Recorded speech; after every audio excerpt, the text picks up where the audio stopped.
Good morning. Today I want to show you guys something you probably haven't seen before unless, of course, you're diabetic, and that is I'm going to take my blood sugar. I'm going to use this little device called a True Result, and I'm not endorsing the brand, it's just I found it on Amazon. It's about 10 or 12 bucks.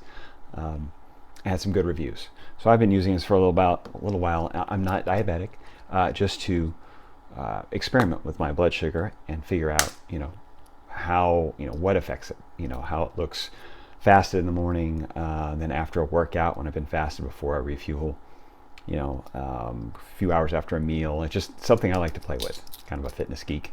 But I think it's important for people to know that. I mean, we take our blood pressure, we take our pulse, if we're concerned about those things. And if you've got, 20 or 30 pounds to lose, that is not, doesn't seem to be budging when you take steps, when you change your diet a little bit, or you start working out and things don't seem to move, and you're a little bit stuck, you could have a little insulin resistance there. And so it's important to know, I think, what you're dealing with and manage your own health, so then you can then seek professional help. I'm not giving medical advice in this, and I'm actually telling you, find some if you feel like that's an issue. And if you don't feel comfortable taking home blood sugar, get your doctor to do it, because it's good to know where you sit. Because diabetes is not something that just happens. It's actually like a 10-year process where these symptoms are going to come on. They're called metabolic syndrome. It's weight gain, low energy. You're going to have appetite or hunger kind of surges, if you will.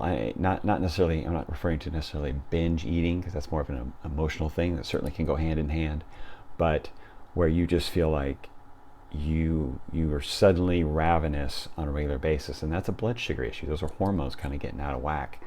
So let me just show you this before I continue to ramble through it. But you've got a few devices. This is the meter, as I showed you. This is a little tab that goes in that meter. Now, and it comes with these little needles that go in this little thing that pricks your finger, and you get the blood drop that it reads. So this little thing reads the blood drop. So this is the way this one works. I don't think they all work this way, but pretty similar. So this feeds in here. It's got a little computer in it, but it turns it right on. Okay, beeped. So we kind of cock this thing. That's how this one works. It's pretty handy. Comes a little kit like this. I said it was about 10, 12 bucks. And I got a refill of those little tabs, 50 of them for about 8. So finger, push the button, a little blood droplet comes out. This absorbs it on the end, and when you get just enough, this is kind of awkward on the camera, so sorry guys, but it's beeping, it's reading it, it's thinking. All right, I don't know if you can see that. Let me back it up a bit. And it says 83, okay? I get varying, usually first thing in the morning. Normal is considered between 70 and 100, borderlines 100, 110. You go over 110, you may have an issue. And that's something you want to look into and let your doctor know, hey, I want to tackle this with lifestyle changes before I'm insulin dependent or having to take metformin or some other blood sugar type of controlling drug, because no one wants to be dependent on those drugs. And if you've gotten that far, it's a lot harder to reverse. If you catch it early, you can reverse that with lifestyle changes, diet and exercise that will help you regain that insulin sensitivity, get you back in the normal range. Now, if you've eaten, generally you want to take it fasted first thing in the morning before any calories, right? So you kind of know where you are. Level playing field.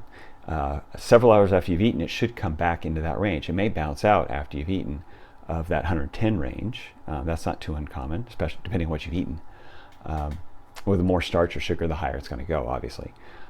So the best time to take a kind of a steady on a regular basis is before you've eaten. When I take it after a workout, when I still haven't eaten anything, maybe I've had some black coffee, it's often lower. It could be 10 or 12 points lower.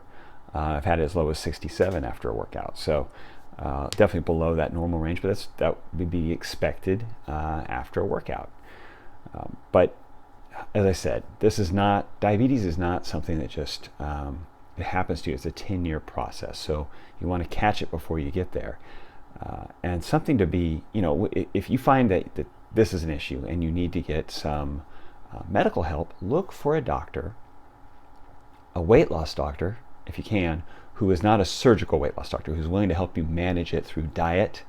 If you are on medications, if you are type 2 diabetic or borderline and you're taking some blood sugar medications that can help you manage the diet and the medications together. So as you improve your diet and your blood sugar improves, they can taper down your medications as appropriate. That's a tricky thing because you're dealing with your blood sugar, and they need to taper it back with your lifestyle. But it needs to be somebody who's on board with ideally eating a lower carbohydrate diet and managing your medications with that, and who's not trying to get you into surgery. Okay, and to warn you, if you go to a nutritionist, try to find a nutritionist who has experience with diabetics and controlling. Look for ideally a low carb dietitian. They are out there, or someone who's a little more progressive. I have personally worked with clients who were either diabetic or borderline diabetic, and the nutritionist that they saw,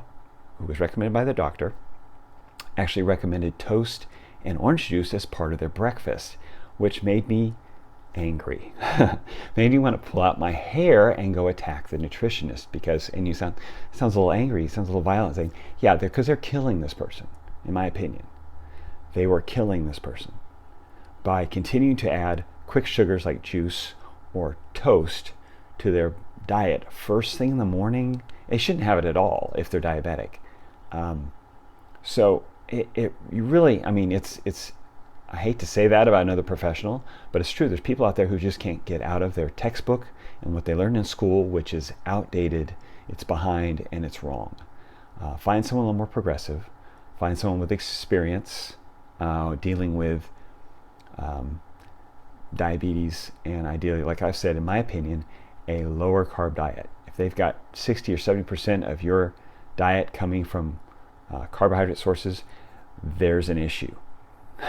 There's a big issue there. Nobody needs that who's a college athlete. Okay, you get past college and athletics, or you're not doing extreme sports, you don't need a 60 to 70% of your diet coming from carbs. Okay, so that's my little take and rant on testing your blood sugar. Again, this is something you can do for yourself to help manage your health, but if it makes you uncomfortable and you feel like you've got an issue there, go see a doctor and find out, and then you really can't address it until you know where you stand, and then get some help managing it.